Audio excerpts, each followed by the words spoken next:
small, intellectually, politically, and economically insignificant Africa. But is that really true? Now, here are the facts. Africa has a total area space larger than all of Europe, China, and the United States of America combined. Yes, it is 3 times the area of China, 3 times the area of Europe, 3 times the area of the United States of America, meaning you can transplant China, Europe, and United States, and several other countries on the Africa continent, and they will fit neatly. Africa is 30.5 million square kilometers and a youthful population of 1.3 billion inhabitants. China is 9.6 million square kilometers and 1.4 billion inhabitants. India has a total space of 3.3 million square kilometers and 1.4 billion inhabitants. Now, yet, Africa is projected as overpopulated, and pressure mounts on Africans and their leaders to depopulate. Why? Why? Now, please note, Africa is home to 60% of the world's arable land, 90% of raw material reserve, 40% of gold reserve, 33% of diamond reserve, 95% of platinum reserve, and holds the largest bauxite reserves in the world. Of course, in addition to manganese, woods, uranium, crude oil, and others.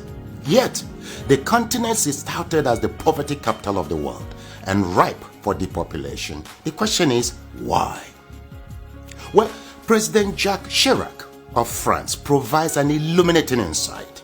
He said, "We bled Africa for 4.5 centuries. We looted their raw materials, then we told lies that the Africans are good for nothing. In the name of religion, we destroyed their culture. And after being made rich at their expense, we now steal their brains through miseducation and propaganda to prevent them from enacting black retribution against us," unquote. Well, put simply, for over 4 centuries, Africa is not in control of its resources. Look, a 2016 study of Africa by the NGO called War on Want reveals that 101 companies, mostly British, control $305 billion worth of platinum, $276 billion worth of oil, and $216 billion worth of coal at 2016 market prices. Yes, they own mines or mineral licenses in 37 African countries and control vast swaths of Africa's land, 4 times the size of the United Kingdom. Now look, Africa subsidizes the rest of the world by $32 billion annually. A 2017 report by Global Justice Now and other groups estimates that $161.6 billion enter into Africa, while $202.9 billion leave Africa almost every year. For example, in 2017, Africa received a total of $19.7 billion in aid, but paid back $18 billion in debt repayments. Debt burden is killing Africa. African governments have borrowed between 25 and 75% of their GDP, but with little or nothing to show for it. Africans in the diasporas remit not less than $32 billion annually, but multinational companies siphon $32.4 billion in profits and illicit financial outflows. Look, an estimated $29 billion are stolen via illegal logging, fishing, and poaching annually. How can any continent, country, or people accumulate and sustain wealth, growth, and prosperity with such statistics? That's a great question. Well, look, hopefully, now you know your Africa better. Edmund Mbiaka once wrote, "Peace of mind always comes with knowing who you truly are. where you currently stand, where you positively need to be, and strongly believing in its possibility. Africa needs to control its resources, no doubt. For productive, patriotic, and effective leadership, we need our best and ablest citizens with fortified character in local, state, and federal governments. This must be given utmost consideration in upcoming elections across Africa.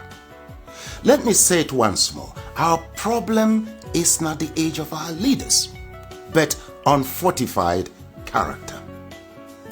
It is your responsibility to protect and defend your Africa.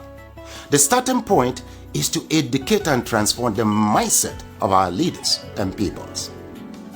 Look, the least you can do is to assist with ensuring that this message reaches every African. Slavery destroyed us. Religion divided us. Ignorance controls us. And truth scares us. With these retrogressive forces, Africa will remain a dark continent. So we must renew our minds. Please share this video in support of my efforts at reconstructing Africa through mindset transformation. You see, together, we will reconstruct Africa and take charge of our destiny. For who controls Africa controls the world.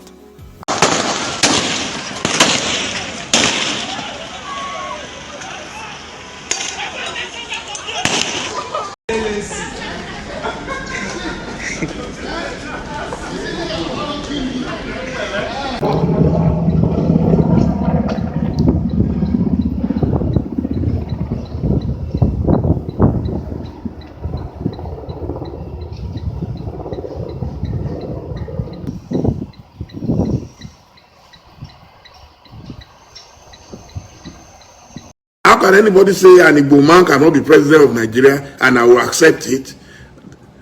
Then it shows how brainless I am. If I'm the president of Nigeria today, I would have turned Southeast Nigeria into the hub, our own Silicon Valley. These are people endowed. They are as brilliant as the Chinese, the Koreans, and the Indians put together.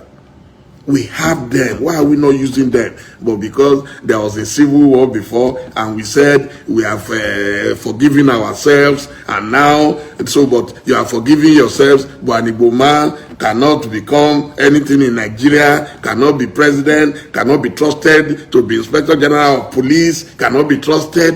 Why? Look at Joe Biden. He has already appointed Nigerians into his government. Already. Before his inauguration, he already appointed Nigerians.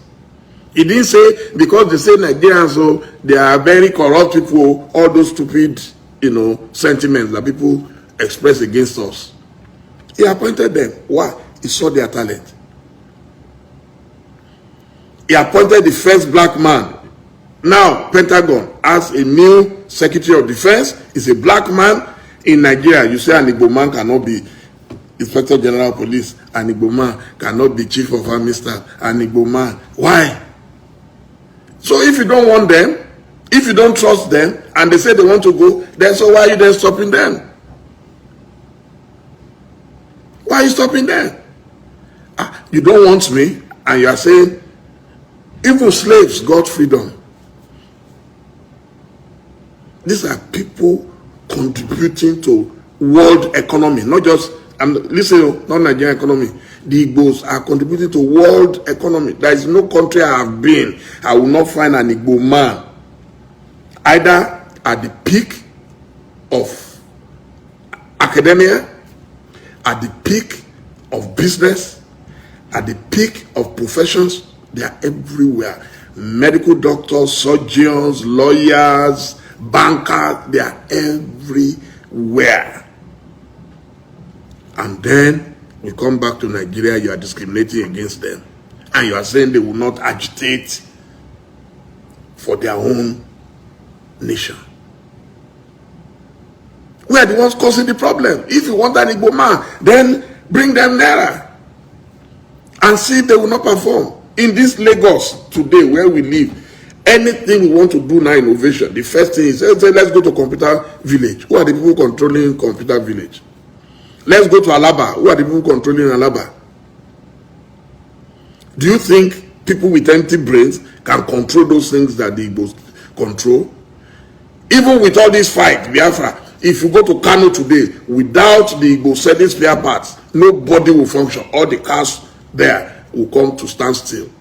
You go to Sokoto, you will meet them there. Go to Borno, go to Iraq, go to Afghanistan, you see Igbo man doing great.